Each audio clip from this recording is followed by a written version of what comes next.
Colours வந்து உங்களுடைய அட்மாஸ்பியரை பொறுத்து இருக்குது. இப்போ நீங்கள் ஒரு ஒரு ஒரு ஒரு ஒரு ஹால் இருக்குது, அந்த ஹால் ஆல்ரெடி வந்து சன்லைட் ஃபுல் கிளியராக ஃபுல் பிரைட்டாக இருக்கக்கூடிய ஹால் இருக்குது. அந்த ஹால் சன்லைட் ஃபுல்லாகவே வருது, ஓவர் பிரைட்டாக இருக்குன்னா அதில் போய் வெள்ளை அடிச்சிங்கன்னா மனசு ஒரு மாதிரி அழுத்தமாக இருக்கும்.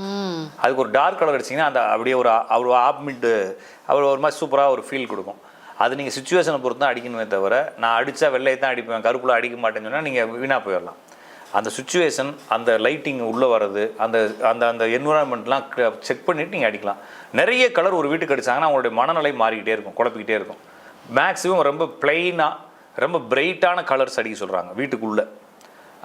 நிறைய சன்லைட் வருது, ஒரு மாதிரி பிரைட்டாக வருதுன்னா அதுக்கு கொஞ்சம் டார்க் கலர் கொடுத்து அந்த லைட்டை குறைக்க சொல்கிறாங்க. ஏன்னா ரொம்ப லைட்டிங்காகவோ ரொம்ப பிரைட்டாக இருந்தால் மைண்டு வந்து டிப்ரெஷன் ஆகிட்டே இருக்குங்கிறாங்க. அவ்வளோதானே தவிர இதை போட்டு நீங்கள் வந்து வாஸ்துப்படி கலர் அடிக்கிறதுலாம் ஒன்றுமே கிடையாது.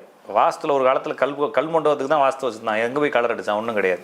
அது மாதிரி நீங்கள் வந்து லக்கி கலர்ஸு, இந்த கலர் அடித்தா நல்லாயிருக்கும், இந்த கலர் அடித்தா நல்லாயிருக்கும் எதுவுமே கிடையாது. ஏன்னா கலர் டெய்லி மாறிக்கிட்டே இருக்கும் உங்களுடைய லைஃப்பில்.